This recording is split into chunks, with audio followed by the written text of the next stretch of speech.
Hello friends, ਮੈਂ ਹਰਪਿੰਦਰ ਕੌਰ। ਤੁਸੀਂ ਦੇਖ ਰਹੇ ਹੋ ਇੰਗਲਿਸ਼ ਵਿਦ ਰੂਪ। ਅੱਜ ਮੈਂ ਤੁਹਾਡੇ ਨਾਲ ਐਗਜ਼ਾਮ ਦਾ ਰਿਵਿਊ ਸ਼ੇਅਰ ਕਰਨ ਜਾ ਰਹੀ ਹਾਂ ਜੋ 4 ਦਸੰਬਰ ਨੂੰ ਹੋਇਆ ਜੀ।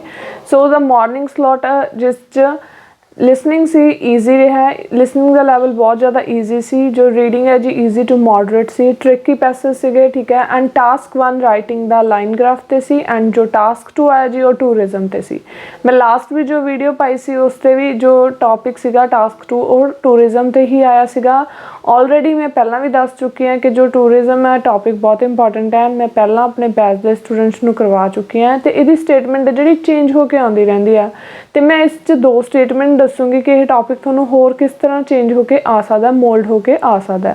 ਲਾਸਟ ਟਾਈਮ ਮੈਂ ਤੁਹਾਨੂੰ ਕਲੀਅਰ ਕੀਤਾ ਸੀ ਕਿ ਮੇਰੇ ਇਸੇ ਤਰ੍ਹਾਂ ਸਟੂਡੈਂਟ ਨੂੰ 1 ਵੀਕ ਪਹਿਲਾਂ ਉਸਨੂੰ ਵੀ ਉਹੀ ਸੇਮ ਟੌਪਿਕ ਆਇਆ ਅਤੇ ਨੈਕਸਟ ਸਟੂਡੈਂਟ ਦਾ ਐਗਜ਼ਾਮ ਸੀ ਨੈਕਸਟ ਵੀਕ, ਉਸਨੂੰ ਉਹੀ ਸਟੇਟਮੈਂਟ ਜਿਹੜੀ ਮੋਲਡ ਕਰਕੇ ਦਿੱਤੀ ਹੋਈ ਸੀ। ਤਾਂ ਤੁਹਾਨੂੰ ਵੀ ਇਹ ਸਟੇਟਮੈਂਟ ਮੋਲਡ ਕਰਕੇ ਦਿੱਤੀ ਜਾ ਸਕਦੀ ਹੈ। ਸੋ ਮੈਂ ਦੱਸੂਗੀ ਵੀ ਹੋਰ ਕਿਸ ਹਿਸਾਬ ਨਾਲ ਤੁਹਾਨੂੰ ਇਹ ਸਟੇਟਮੈਂਟ ਆ ਸਕਦੀ ਆ। ਐਂਡ ਨਵੰਬਰ ਦੇ ਵਿੱਚ ਜੋ ਮੇਰੇ ਸਟੂਡੈਂਟਸ ਦਾ ਰਿਜ਼ਲਟ ਆਉਣਾ ਸੀ ਉਹਨਾਂ ਦਾ ਰਿਜ਼ਲਟ ਜੋ ਡਿਲੇ ਸੀਗਾ ਉਹਨਾਂ ਦਾ ਰਿਜ਼ਲਟ ਆ ਚੁੱਕਿਆ। ਸੋ ਰਿਜ਼ਲਟ ਬਹੁਤ ਵਧੀਆ ਰਿਹਾ, ਹਮੇਸ਼ਾ ਦੀ ਤਰ੍ਹਾਂ ਉਹਨਾਂ ਦਾ 7+ ਸਕੋਰ ਹੈ। ਐਂਡ 2 ਮੇਰੇ ਸਟੂਡੈਂਟ GT ਦੇ ਸੀ ਜਿਨ੍ਹਾਂ ਦਾ result 777 the requirement C and ਉਹਨਾਂ ਦੀ ਰਿਕੁਆਇਰਮੈਂਟ ਵੀ ਪੂਰੀ ਹੋ ਗਈ। ਉਹਨਾਂ ਦਾ ਸਕੋਰ 777 ਰਿਹਾ ਇੱਕ ਸਟੂਡੈਂਟ ਦਾ। ਸੋ ਮੈਂ ਤੁਹਾਨੂੰ ਵੀ ਇਹੀ ਕਹਿਣਾ ਚਾਹੁੰਦੀ ਹਾਂ, ਜੇ ਤੁਸੀਂ ਇਸ ਮੇਰੀਆਂ ਵੀਡੀਓਜ਼ ਦੇਖ ਕੇ, ਠੀਕ ਹੈ, ਜਾਂ ਫਿਰ ਮੇਰੀ ਔਨਲਾਈਨ ਕਲਾਸ ਜੁਆਇਨ ਕਰਕੇ ਤੁਸੀਂ ਵੀ ਆਪਣੇ ਡਿਜ਼ਾਇਰ ਸਕੋਰ ਹੈ ਜਿਹੜਾ ਲੈ ਸਕਦੇ ਹੋ, ਕਿਉਂਕਿ ਜਿਹੜੀਆਂ ਸਟੇਟਮੈਂਟਸ ਨੇ ਇਹੀ ਰਹਿੰਦੀਆਂ ਨੇ, ਬਸ ਉਹਨਾਂ ਨੂੰ ਮੋਲਡ ਕਰ ਦਿੱਤਾ ਜਾਂਦਾ। ਸੋ ਜੋ ਅੱਜ ਦਾ ਟੌਪਿਕ ਆਇਆ ਉਹ ਹੈ ਜੀ international travel is becoming cheaper and countries are open their doors to more and more tourist. ਕਹਿੰਦੇ ਜਿਹੜਾ ਇੰਟਰਨੈਸ਼ਨਲ ਟਰੈਵਲ ਆ ਉਹ ਕੀ ਹੁੰਦਾ ਜਾ ਰਿਹਾ, ਬਹੁਤ ਜ਼ਿਆਦਾ ਮਤਲਬ ਕਿ ਸਸਤਾ ਹੁੰਦਾ ਜਾ ਰਿਹਾ ਅਤੇ ਕੰਟਰੀਜ਼ ਕੀ ਕਰ ਰਹੀਆਂ ਨੇ, are open their doors to more and more tourist. So tourist ਉੱਥੇ ਜ਼ਿਆਦਾ ਵਿਜ਼ਿਟ ਕਰ ਰਹੇ ਨੇ। Do the advantages of increased tourism outweigh its disadvantages. ਤੁਹਾਨੂੰ ਕੀ ਲੱਗਦਾ ਵੀ ਜਿਹੜਾ ਇਹ ਟੂਰਿਜ਼ਮ ਹੈ ਇਨਕਰੀਜ਼ ਹੋ ਰਿਹਾ ਹੈ ਇਹਦੇ ਨਾਲ ਕਹਿੰਦੇ ਵੀ ਜ਼ਿਆਦਾ ਫਾਇਦੇ ਨੇ ਔਰ ਜਿਹੜੇ ਇਸ ਦੇ ਫਾਇਦੇ ਨੇ ਉਹ ਇਸ ਦੇ ਨੁਕਸਾਨ ਨੂੰ ਕਵਰ ਕਰ ਲੈਣਗੇ, ਬਲਕਿ ਐਡਵਾਂਟੇਜਿਸ ਜ਼ਿਆਦਾ ਨੇ ਔਰ ਡਿਸਐਡਵਾਂਟੇਜਿਸ ਘੱਟ ਨੇ। ਹੋਰ ਸੈਕਿੰਡ ਤਰ੍ਹਾਂ ਇਹ ਕਿਸ ਤਰ੍ਹਾਂ ਆ ਸਕਦੀ ਹੈ ਸਟੇਟਮੈਂਟ, ਕਹਿੰਦੇ the cost of international travel are decreasing. ਜੋ ਇੰਟਰਨੈਸ਼ਨਲ ਟਰੈਵਲ ਦੀ ਜਿਹੜੀ ਕਹਿੰਦੇ ਕਾਸਟ ਆ ਉਹ ਘੱਟ ਰਹੀ ਹੈ ਐਂਡ ਟੂਰਿਜ਼ਮ ਇਜ਼ ਗਰੋਇੰਗ। ਦੇਖੋ ਉਹਨਾਂ ਨੇ ਕੀ ਕਰਤੀ, ਮੋਲਡ ਕਰਤੀ ਸਟੇਟਮੈਂਟ। ਇਹ 'ਚ ਟੂਰਿਜ਼ਮ ਨੂੰ ਕਹਤਾ ਵੀ ਗਰੋ ਹੋ ਰਿਹਾ ਅਤੇ ਕਾਸਟ ਕੀ ਹੋ ਰਹੀ ਹੈ, ਘੱਟ ਰਹੀ ਹੈ। ਕਹਿੰਦੇ what are the advantages and disadvantages of this trend. ਤਾਂ ਇਹਦਾ ਵੀ ਤੁਹਾਨੂੰ ਫਾਇਦੇ ਅਤੇ ਨੁਕਸਾਨ ਪੁੱਛ ਲਏ ਜਾਣਗੇ।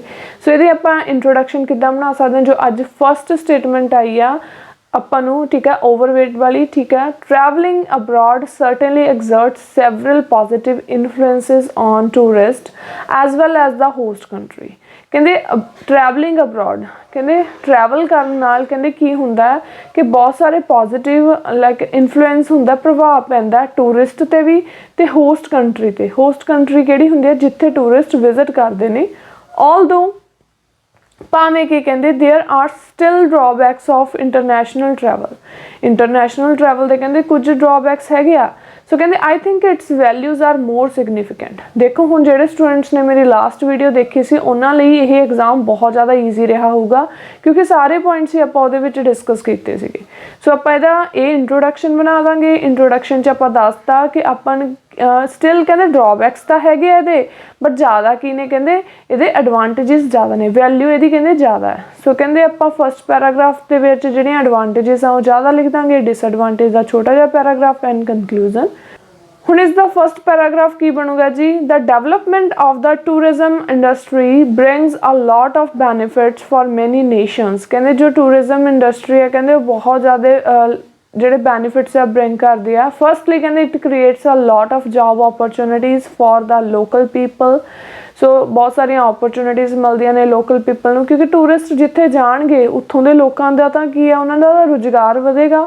As many hotels and restaurants are built along with the tourist attraction places, ਕਹਿੰਦੇ they absorb many local employments and reduce the unemployment। ਕਿਉਂਕਿ ਦੇਖੋ ਟੂਰਿਸਟ ਉੱਥੇ ਜਾਣਗੇ, ਉਹਨਾਂ ਨੂੰ ਰਹਿਣ ਦੇ ਲਈ ਜਗ੍ਹਾ ਚਾਹੀਦੀ ਹੋਊਗੀ, ਠੀਕ ਹੈ। ਤਾਂ ਉੱਥੇ ਕਹਿੰਦੇ ਕੀ ਨੇ, ਮਤਲਬ ਕਿ ਰੈਸਟੋਰੈਂਟਸ ਹੈ, ਠੀਕ ਹੈ, ਉਹਨਾਂ ਨੂੰ ਵੀ ਕੀ ਹੈ ਉੱਥੇ ਜ਼ਿਆਦਾ ਉਹਨਾਂ ਨੂੰ ਇੰਪਲੋਇਜ਼ ਦੀ ਜ਼ਰੂਰਤ ਪੈਂਦੀ ਹੈ। ਇਹਦੇ ਨਾਲ ਕੀ ਹੋ ਰਿਹਾ ਹੈ, ਅਨਇੰਪਲੋਇਮੈਂਟ ਹੈ ਜਿਹੜਾ ਬੇਰੁਜ਼ਗਾਰੀ ਘੱਟ ਰਹੀ ਹੈ। As a result many developing countries can emphasize their tourism and can earn from foreign tourists। ਤਾਂ ਉਹ ਕਹਿੰਦੇ ਬਹੁਤ ਅਰਨ ਕਰ ਰਹੇ ਨੇ, ਕਿਉਂਕਿ ਫੋਰਨ ਟੂਰਿਸਟ ਉੱਥੇ ਜਾ ਕੇ ਪੈਸਾ ਸਪੈਂਡ ਕਰਨਗੇ, ਉੱਥੋਂ ਦੀ ਕੀ ਹੋਊਗੀ income, and that could be higher than in the past. So it can be demonstrated by a recent survey. Demonstrated ਮਤਲਬ ਕਿ ਸ਼ੋਅ ਕੀਤਾ ਗਿਆ, ਕਹਿੰਦੇ ਇੱਕ ਰੀਸੈਂਟ ਸਰਵੇ ਦੇ ਵਿੱਚ ਡੈਮੋਨਸਟ੍ਰੇਟਡ ਵਧੀਆ ਵਰਡ ਯੂਜ਼ ਕਰ ਸਕਦੇ ਹੋ, ਸ਼ੋਅ ਦੀ ਰੀਪ੍ਰਜੈਂਟ ਦੀ ਜਗ੍ਹਾ।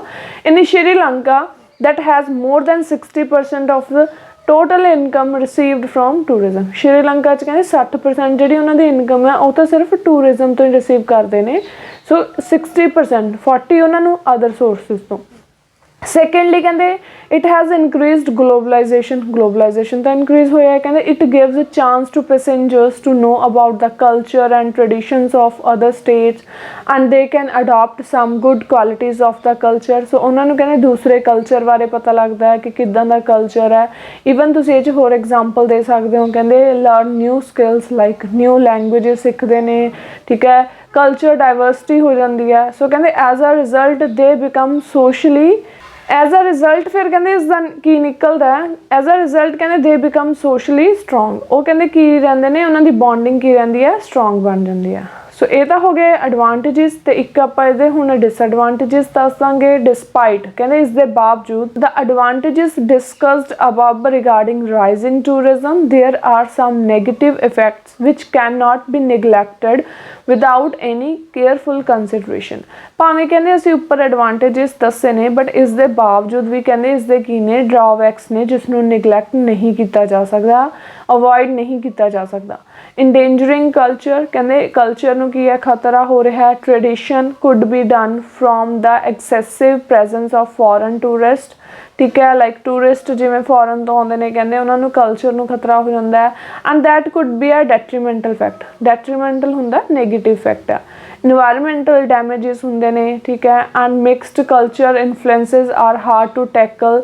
ਬਹੁਤ ਮੁਸ਼ਕਿਲ ਹੋ ਜਾਂਦਾ ਕਹਿੰਦੇ ਟੈਕਲ ਕਰਨਾ, ਠੀਕ ਹੈ, ਉਹਨੂੰ ਹੈਂਡਲ ਕਰਨਾ। When tourism in a country flourishes, ਕਹਿੰਦੇ ਜਦੋਂ ਟੂਰਿਜ਼ਮ ਕੀ ਹੋ ਜਾਵੇ, ਮਤਲਬ ਕਿ ਵੱਧਦਾ ਜਾ ਰਿਹਾ ਹੋਵੇ, ਤਾਂ ਇੱਦਾਂ ਦੀਆਂ ਸਿਚੁਏਸ਼ਨ ਨੂੰ ਡੀਲ ਕਰਨਾ, ਜਿਵੇਂ ਇਨਵਾਇਰਮੈਂਟ ਦੇ ਰਿਲੇਟਡ, ਕਿਵੇਂ ਆਪਾਂ ਕਹਿ ਸਕਦੇ ਹਾਂ ਵੀ ਉਹ ਆ ਕੇ ਜਿਵੇਂ ਹਾਇਰ ਕਰਦੇ ਨੇ ਟੈਕਸਿਸ ਵਗੈਰਾ, ਤਾਂ ਪੋਲਿਊਸ਼ਨ, ਏਅਰ ਪੋਲਿਊਸ਼ਨ ਇਨਕਰੀਜ਼ ਹੁੰਦਾ ਹੈ। ਜਾਂ ਲਿਟਰ ਹੇਅਰ ਐਂਡ ਆਪਾਂ ਕਹਿ ਸਕਦੇ ਹਾਂ, ਜਿਵੇਂ ਜਿਹੜੀ ਲਾਸਟ ਮੈਂ ਵੀਡੀਓ ਅਪਲੋਡ ਕੀਤੀ ਸੀ ਉਹ 'ਚ ਦੱਸਿਆ ਸੀ ਕਿ ਗਾਰਬੇਜ ਥਰੋ ਕਰ ਦਿੰਦੇ ਆ। ਜਾਂ ਕੋਈ ਆਪਾਂ ਇਹ 'ਚ ਇਹ ਵੀ ਲਿਖ ਸਕਦੇ ਹਾਂ ਵੀ ਜਦੋਂ ਫੋਰਨ ਤੋਂ ਕੋਈ ਆਉਂਦਾ ਤਾਂ ਕੋਈ ਉਹਨਾਂ ਨੂੰ ਜਿਵੇਂ ਡਿਸੀਜ਼ ਹੁੰਦੀ ਆ, ਲਾਸਟ ਵਾਲੀ ਵੀਡੀਓ ਦੇ ਵਿੱਚ ਮੈਂ ਤੁਹਾਨੂੰ ਉਹ ਐਗਜ਼ਾਮਪਲ ਦੱਸੀ ਸੀ, ਠੀਕ ਹੈ ਜੀ। ਇਨ ਦਾ ਐਂਡ ਕਹਿੰਦੇ ਆਪਾਂ ਇਹਦਾ ਕਨਕਲੂਜਨ ਕੀ ਦੇਵਾਂਗੇ, ਅਨਡਾਊਟਡਲੀ ਕਹਿੰਦੇ increasing world wide travels has immense benefits to the society. ਬਹੁਤ ਸਾਰੇ ਬੈਨੀਫਿਟਸ ਹੁੰਦੇ ਨੇ, ਇਮੈਂਸ ਹੁੰਦਾ ਬਹੁਤ ਜ਼ਿਆਦਾ ਬੈਨੀਫਿਟਸ। ਹਾਊਐਵਰ ਕਹਿੰਦੇ there is a number of drawbacks that should be handled properly. So ਕਹਿੰਦੇ ਜਿਹੜੇ ਇਹਦੇ ਡਰਾਬੈਕਸ ਨੇ ਉਹਨਾਂ ਨੂੰ ਕਹਿੰਦੇ ਹੈਂਡਲ ਕੀਤਾ ਜਾਣਾ ਚਾਹੀਦਾ properly. I personally believe that ਕਹਿੰਦੇ it is the government task to make some clear regulations for the tourism sector। ਮੈਨੂੰ ਲੱਗਦਾ ਕਿ ਇਹ ਸਿਰਫ ਕਹਿੰਦੇ ਗਵਰਨਮੈਂਟ ਦਾ ਕੰਮ ਹੈ ਵੀ ਉਹ ਕੁਝ ਰੂਲ ਐਂਡ ਰੈਗੂਲੇਸ਼ਨ ਬਣਾਵੇ ਟੂਰਿਜ਼ਮ ਸੈਕਟਰ ਦੇ ਲਈ। therefore all the positive sides of the industry outweigh the drawbacks। ਤਾਂ ਸਾਰੇ ਹੀ ਡਰਾਬੈਕਸ ਨੂੰ ਕਹਿੰਦੇ ਕੀ ਕੀਤਾ ਜਾ ਸਕੇ, ਵੀ ਖਤਮ ਕੀਤਾ ਜਾ ਸਕੇ, ਠੀਕ ਹੈ ਫਰੈਂਡਸ। ਬਹੁਤ ਇੰਪੋਰਟੈਂਟ ਟੌਪਿਕ ਹੈ, ਨੈਕਸਟ ਟਾਈਮ ਵੀ ਆ ਸਕਦਾ, ਇਸ ਨੂੰ ਹੀ ਮੋਲਡ ਕੀਤਾ ਜਾ ਸਕਦਾ। ਮੈਨੂੰ ਆਸ ਹੈ ਕਿ ਤੁਹਾਨੂੰ ਮੇਰੀ ਅੱਜ ਦੀ ਕਲਾਸ ਬਹੁਤ ਵਧੀਆ ਲੱਗੀ ਹੋਵੇਗੀ। ਜੇ ਤੁਹਾਨੂੰ ਮੇਰੀ ਅੱਜ ਦੀ ਕਲਾਸ ਵਧੀਆ ਲੱਗੀ, ਲਾਈਕ ਤੇ ਕਮੈਂਟ ਕਰਕੇ ਜ਼ਰੂਰ ਦੱਸਿਓ। ਮਿਲਦੇ ਹਾਂ ਜੀ ਨਵੀਂ ਵੀਡੀਓ ਦੇ ਨਾਲ। Bye bye, take care.